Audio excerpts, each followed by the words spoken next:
All right. Yeah. Welcome to the monthly meeting of the Devils Lake Water Improvement District. Tonight is Thursday, August 8th, and we have one board member, Kent, is on vacation tonight, and then unfortunately Josh is not able to join us. He had a death in his family, which is really unfortunate. And Alexandria, our intern, had a scheduling conflict as well. So we're going to have probably a fairly quick meeting, unless somebody has something that they'd like to talk about that's not on the agenda. I'm always up for that. So roll call. Josh isn't here. Bill's here. Steve's here. Tina's here. Kathy's here. Roll call. Done. Approval of consent agenda. I'd make a motion that we approve the consent agenda. I'll second it. Motion and second to approve the consent agenda. Any discussion? All right. All in favor of approving the consent agenda as presented, say aye. Aye. Aye. Is there anybody that would like to make public comment this time, agenda or non-agenda items? All right. I'm going to run through the committees, and I don't think we have, and Tom has a short one. The sewer committee update, that is my purview. We are still waiting the final report from the sewer committee. Brian Green is drafting that for us, and he has not been able to finish that. Once that is finished, then the sewer committee will be dissolved, and we will move into the process of having a community committee to explore a sewer district or some fashion of that. So that is the sewer committee update. Special projects and events.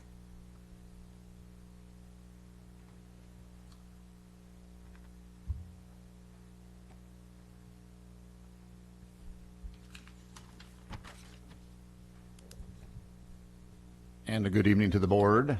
Good to be back again and see everybody. My name is Tom Rice. I represent the Special Projects, Events, and Communications Committee. And about the final thing left on our agenda for the year is the West Devils Lake Road cleanup, which is scheduled for Tuesday, the 10th of September, from 9 in the morning till 11.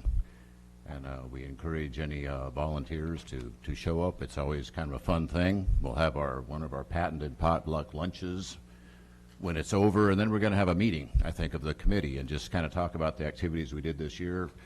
What could we have done that would have made them better? What do we want to add anything for next year and such? But I think that's about it.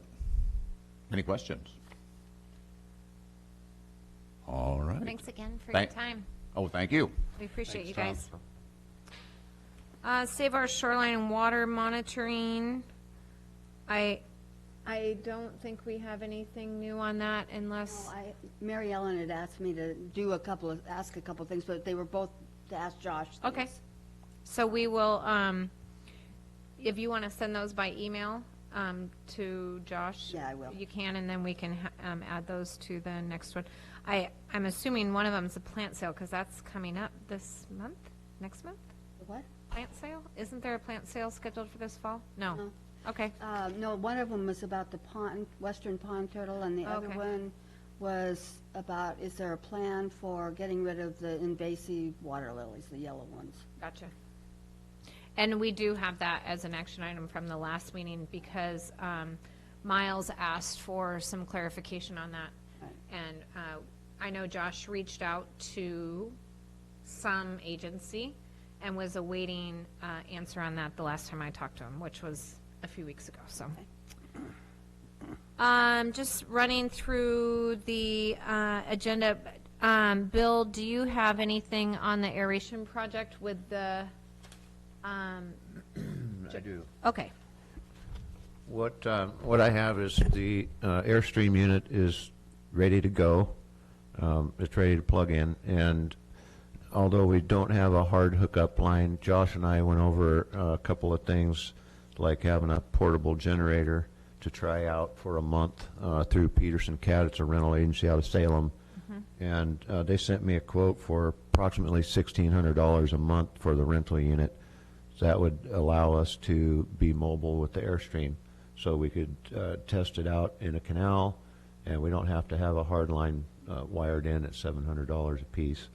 So Well, and tell me again how much the electricity to run it for a month is? It's about $400 a month. Okay, yeah, so, $400 a month. The rental fee was going to be an experimental situation where we could opt to put it in one spot for a couple of weeks and then move it to another spot, anywhere that we can get the machine close to within 100 feet to plug it in. how So big a generator is it? it's a 25 kW. It's at 25 kW an hour, and it's on a trailer. It costs about $300 a month to run it when it's running full time, but we were going to run it for an 8-hour shift. Somebody's got to babysit it, so to speak, instead of letting it run. And Oh, okay. I just thought that would be a little bit more conducive to having it exposed to the environment or to the debris flow in the wintertime, should we choose to use it, and I think we should. It's just a big benefit to the lake to be able to move something like that around. And also, the city's got a couple of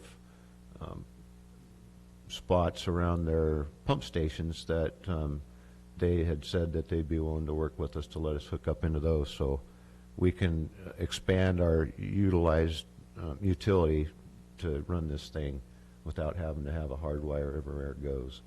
Oh, It's quiet. I was going to ask. Yeah, it's called a whisper gen, and Oh, you can okay. have a conversation right next to it when it's running. wow. So it's not a big loud diesel motor. They're pretty quiet. So anyway, I got that information. Watts do we need to run that? I think it was For the motor? 15. No, wait a minute. It's 6 to 800 watts to run it, and the smallest gen set that they had was a 25 kW, which they said that would have basically no load on it at all. I guess just for the future, looking at costs, I've heard some of these, and I know you have one, Honda generators that are pretty quiet, extremely quiet. Yeah. And could we, as a district, purchase one that we could use for that's- portable use? that's And what would kinda- the cost be? I don't have the purchase price, but hooking the two Honda generators together was enough to run a average household. So the load might be a little too much for the double generators. They put out about 500 watts that you can run them in series, hook Oh, them that's together. right, because it's 240, right? Yeah. So it might be a little underpowered, but it would barely run the thing with two of those. It's good for 220, but the load that this thing pulls, I think John said it was 6 to 8 kilowatts. Okay. So would we have to purchase a generator as big as the one you're renting, Bill? Or is there something, if we were purchasing, Yeah, would we have could. more options? We have options of going down to probably a 15 kW generator, but it's something that the rental yards don't carry most of Sure. the time. They overkill. But if the 25 works and we do decide to purchase one, we wouldn't have to purchase one that big. Right. Okay. We could go for a 1,500. And yeah, I will follow up on amperage per hour versus what we can run it on through the grid. And then purchase price of the unit too. I didn't research that as far as purchasing. I just wanted to get the rental thing down, so if we wanted to make a decision that we still talk about it. Just need to get our ROI, what's reasonable. I like the idea of the portability of it, I do too. because, as we hooked up these units, we paid for the electrical, Right. and then we walk away from it. We hope that they'll use Let it. us come back. Yeah, let us come back, but I think having portability is a good thing. Yeah, and the 4 places that we've had it hardwired to, 2 of them, Blue Heron Landing may go away, and we would have to bring the receptacle box back to that location and rehook it up, so it'd be another electrician fee. I believe Vivian's is still open and a good option, and at this point, Kathy has a box at her house Right. too, so There's 2 hardline facilities that are available, and one possible, and our furthest north access has been denied. So, Oh, the one that we had at Doolings. Doolings? Yeah, he's- And I know that, because I signed the bill today, but motors up and running, and you actually put a cage around Yeah, the we motors, put, so we you put won't galvanized- have debris. We put galvanized hog fence around it versus a smaller screen. It was recommended by the people that sell it not to constrict the water flow that comes into it, although it really doesn't constrict it. The same amount of water goes through it, but as far as stuff sticking to the net while it's pulling water, we want it to be able to free flow without having the big stuff going. It'll handle twigs and grass, but the bigger logs obviously don't. Yeah. Right. Doesn't fare well. It's not a chipper. Yeah. No, it's not cheaper. So, and then the cost of replacing the motor, or sending the existing motor off, it was recommended by the manufacturers to just replace the motor versus trying to repair the old one. I don't know if it's bushings, wires, or what case it is. So it's just cheaper to buy the new motor and change the whole thing out. They did send all new parts, so there's new prop on it, there's new wiring, there's new capacitors, which should be up and running as soon as we plug it in. So are we going to plug it in somewhere right away? That's before open the for generator? discussion. Yeah, that's open for discussion. It can either go to Vivian's or to Kathy's. Do we have enough depth at Vivian's right now? Not really. Okay. No, it takes Yeah, about but four you can go and a to- half feet. Yeah, that's okay, but I just was wondering if it was deep enough at Vivian's yet. Yeah, we're currently at 3 feet of water, 3.5 feet of water next to Vivian's dock, which might be like 6 inches too shallow. So, I mean, I would propose that we get it in the water and get water moving ASAP unless, are you okay with that? Yeah, yeah, it's fine with me. Unless you're gonna get your hands on the generator to try that right away, you know, Well, if we're thinking the generator would be better in the winter months, let's wait until the winter months and put it where we know it works Right. until, Well, October, and to November. some of the more stagnant areas of the lake in the summertime might be beneficial as well. Yeah. I'd be, Especially with what, the Thompson Creek issues. I mean, Kathy, it seems like a good spot. Maybe we can get some of that moving. okay then, well, we'll set up to I- bring it in. I'll What just do you have think, to Steve? bring it up with the other board members too and see if that's the direction we want to go.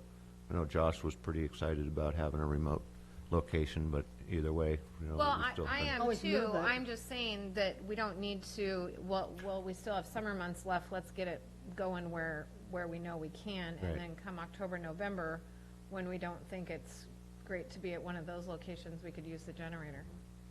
Sounds good. I'm up for that. Steve, do you have any opinion on that?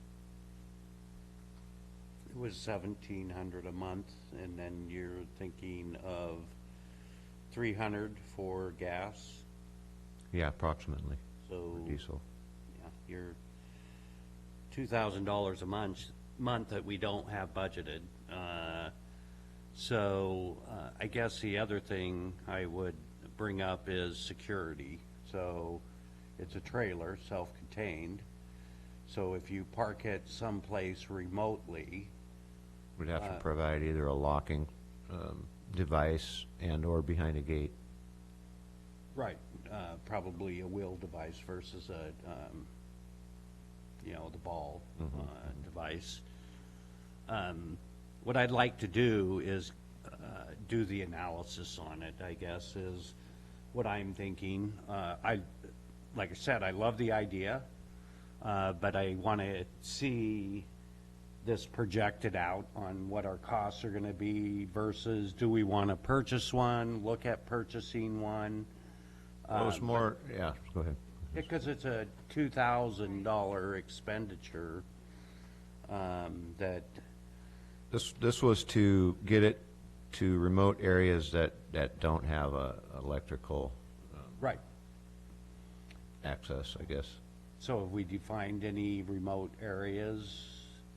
Actually, there's one canal that my property's on, and one canal maybe that Tina's property is on, or close to, that it can be monitored there.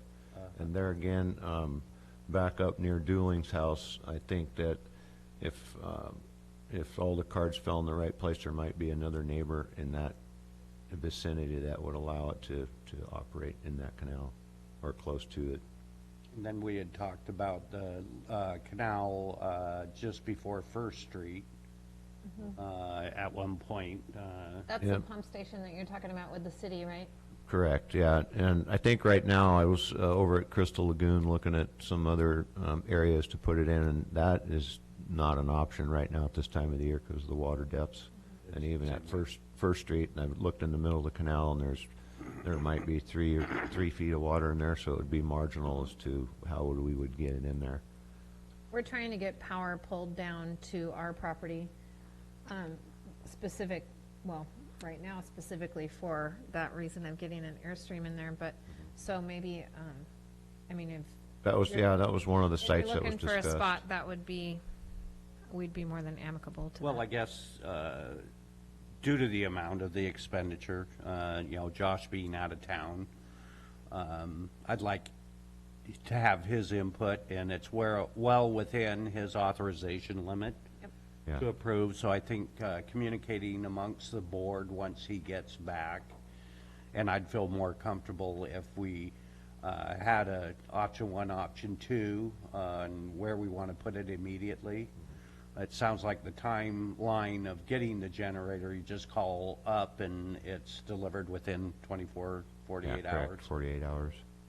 So let's have the discussion with Okay. Josh when he gets back. We definitely, the more water we get churning on the lake, I think it is advantageous to the lake. Just want to be a little bit more tight on the conversation. So my suggestion was to get it put in at Kathy's as soon as possible. Are you okay with that? Yes. Okay. So you'll take care of that, right, Bill? Yeah. Okay, And you still have the box there, Kathy? Yep. Okay. terrific. First, it's going to be just a plug in and screw it down. It doesn't need to screw down, it floats. Oh, that's right. Need to tie it down, yeah, so it doesn't scoot away. Okay, so I'm skipping down through the video monitoring project. Sure. That's a Josh thing. Airstream Pro, we just talked about. Can I bring up something? Yes, Sarah? sorry. Yeah, just Stop because, me. just because Josh would have reported this, we did firm up a date, John Tucci, last meeting, we didn't have a confirmed date, but it looks like he'll be in the week of September 16th, under our action item. So whoever wants to be a part of that, and I know, did you get that date? Yeah, too? I did. He was gonna be bringing the oil and I think 2 more aerator stones with him. Right, and he's going to provide us the specific coordinates for each diffuser, too, so that we have that. Oh, that's cool. Also, while I was here too, we were gonna go out and do a diffuser inspection, Correct. Right. so it's also on his list. That's all I have. Cool. So moving down to the D River Devil's Lake flood protection. 2 weeks ago, Tuesday, was the lamprey shocking thing, and they found one little tiny lamprey, and so it was determined that there are no lampreys present, which is a good thing. So I know Josh was moving forward with that. Civil West Engineers completed a meeting with Josh to go over the specific surveying of the amount of volume of debris that needs removed. Josh has continued to, I think this was reported at the last meeting, to meet with the city And the city has agreed to assist us on both sides of the bridge, so that's really terrific, because That's terrific. the more collaboration we have there, the better. I have an addition to that. Okay, and I'm just going to read this. This is Josh's. Staff has worked to develop a team of regulatory agencies to determine the presence of the absence of the Pacific lamprey within the lowest 300 feet. The sediment zone is identified as a historical and potential current rearing location for the larval lamprey. Therefore, the interest of the ODFW and such fisheries biologists. This work was completed July 17th with no significant lamprey population. ODFW has requested that DLWID perform a fish recovery effort for any possible coho in the channel prior to the evacuation work in the river. They have agreed to assist us with those recovery efforts. Staff has contacted dredging contractors and scheduled on-site meetings to determine pricing and possible methods of removal of the sediment. I might add, very nice to hear their cooperation and Yeah. willingness to help to make sure it's done and done correctly. Yeah. Yes, it was this Monday.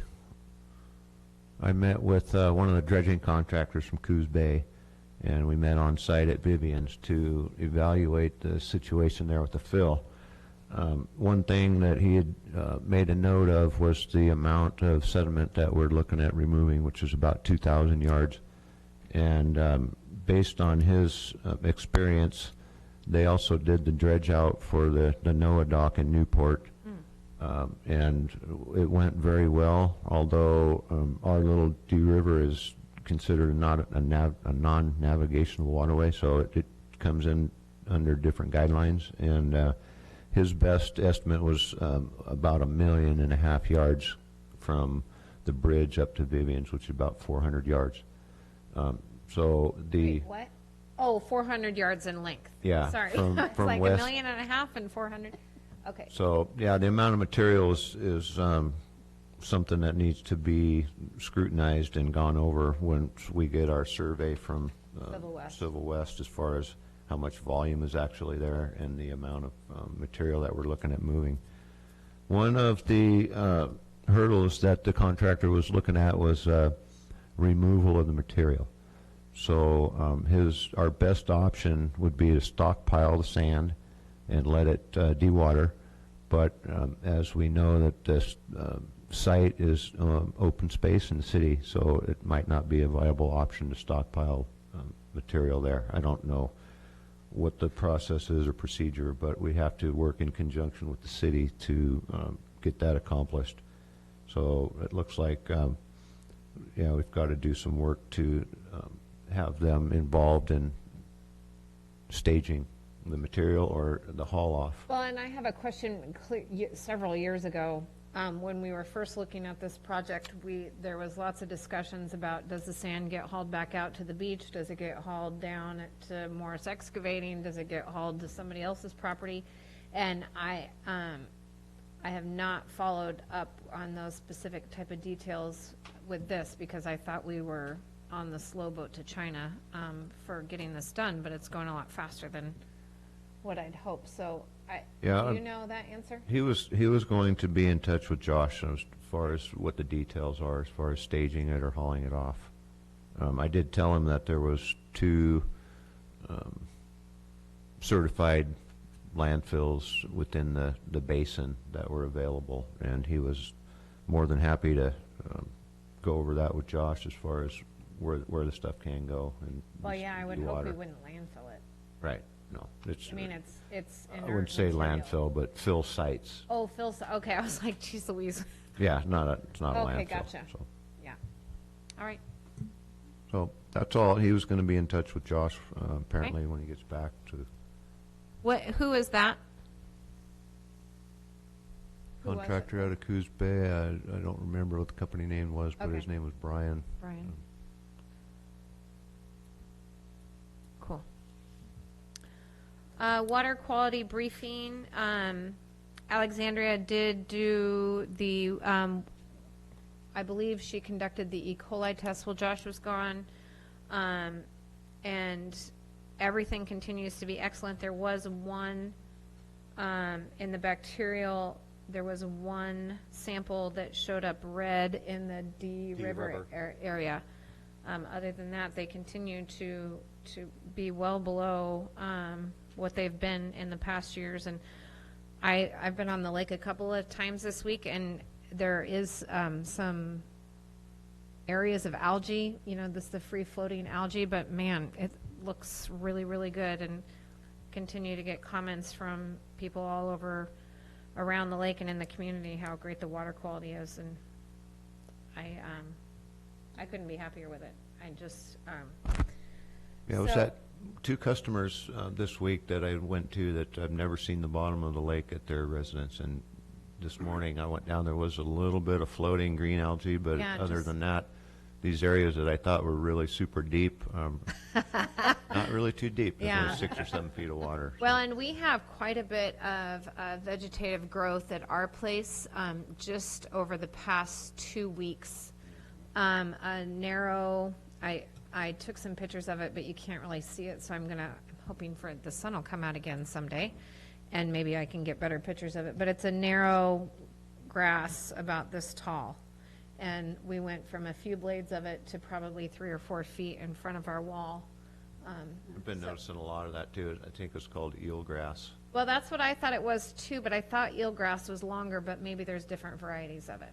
So I think that it's a good thing. I know Josh, and if anybody's watching and people present, Josh has asked since, we do have more oxygen in the water and we have a depletion of carp. I've more and more keep hearing about people finding vegetation. So if you see something that you haven't seen before or looks a little bit different to you, Josh is asking that we document it and send it off to him so that we can keep an eye on that. We've talked as a board about the being on the ready for a vegetative event, and having harvesters come in or other means of doing that. I think, to me, the most practical thing seems to be the weed harvesters, and you can lease them. We don't have to purchase them, and you can have them come once a quarter, once a year, once a month. So I think that's probably what we'll do when, I don't think if it's necessary. I think it will be necessary at some point, but that seems to be the best thing. But yeah, if you see things that you haven't seen before, document it and try to get it to the district so Josh has record of it and can find out what it is if he doesn't know. Sure. I had asked Josh also to give us a brief report. He thought that he would cover it this meeting, but due to the emergency, couldn't do it. So we're going to have a conversation at the next meeting with regards to reintroducing grass carp. So Okay.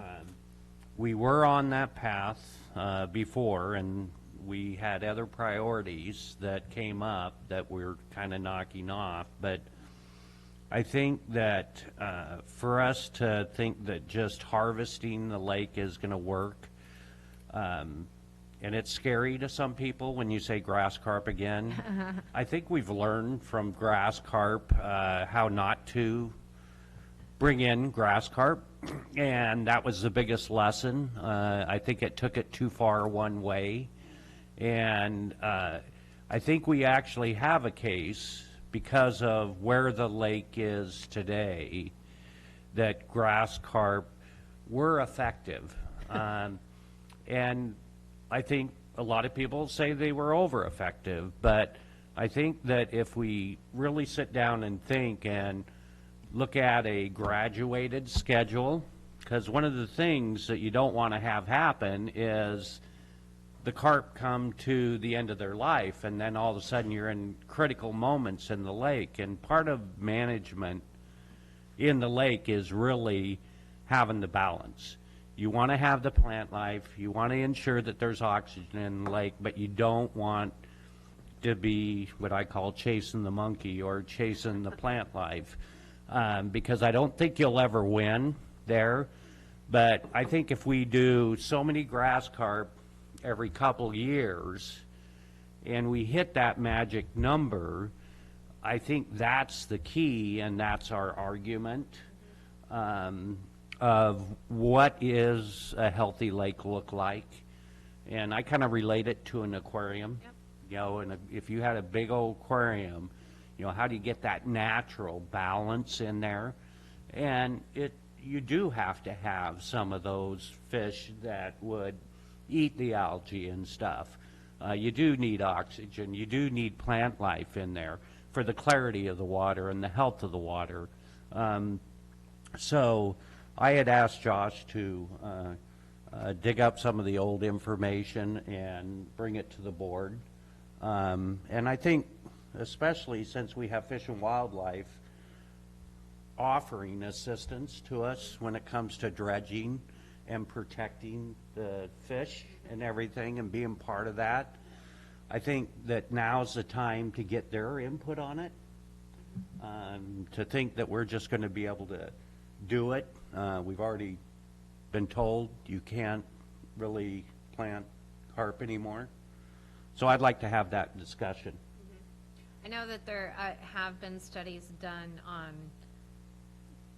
better methods to introduce them, and that ODFW has approved some,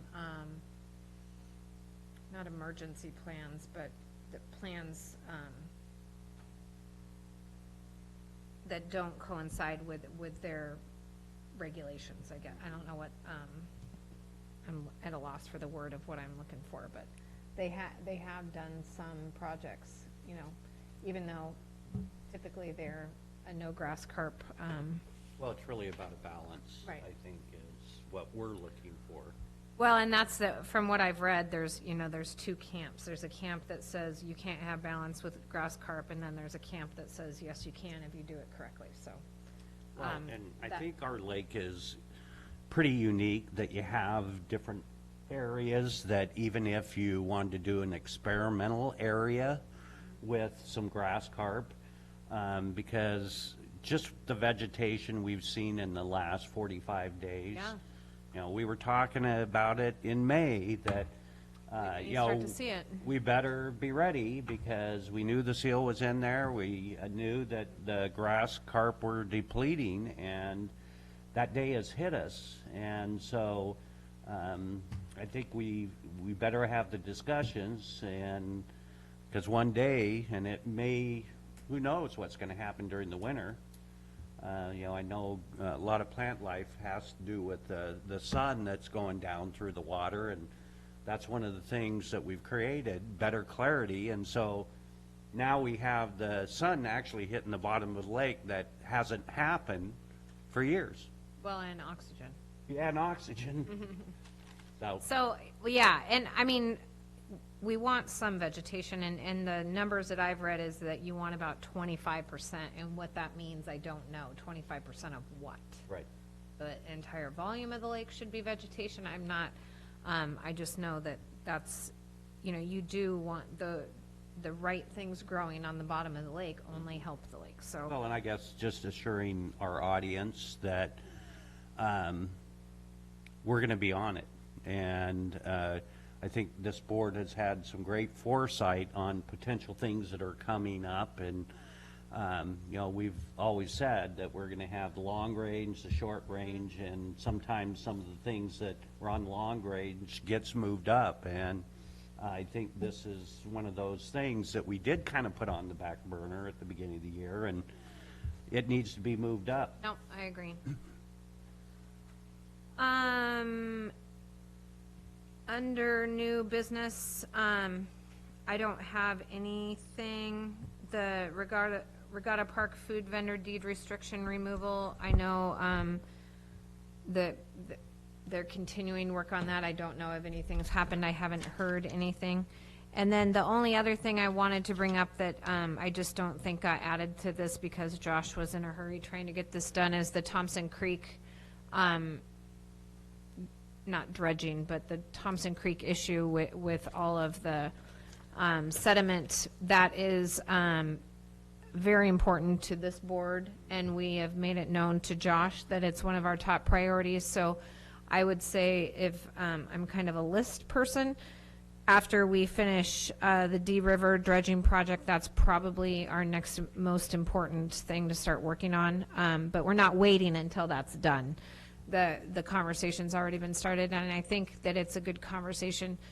For those of you who don't know, we had in March, I think it was in March, yeah. March, we had a terrible sediment infiltration into Thompson Creek, and we all assume, and I say that very intentionally, that it came from the logging, that a big logging job was done this fall and winter in the East Hills, and we have pictures and video of, I mean, just lots of sediment coming in, and so we, A, want to make sure that we come up with a plan to mitigate that in the future, and B, figure out if we can take care of the sediment that did come in and get it removed so that we protect that canal and the property owners there. So that's important to me, not just for Thompson Creek, but for any of our, you know, if we have big sediment events like that, that we have a mechanism to take care of them instead of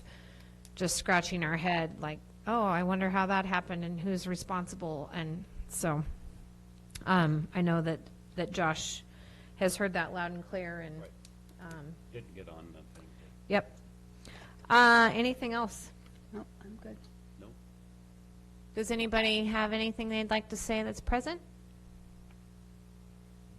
All right, we'll see you next month in September. Enjoy the rest of your summer. We're adjourned. Josh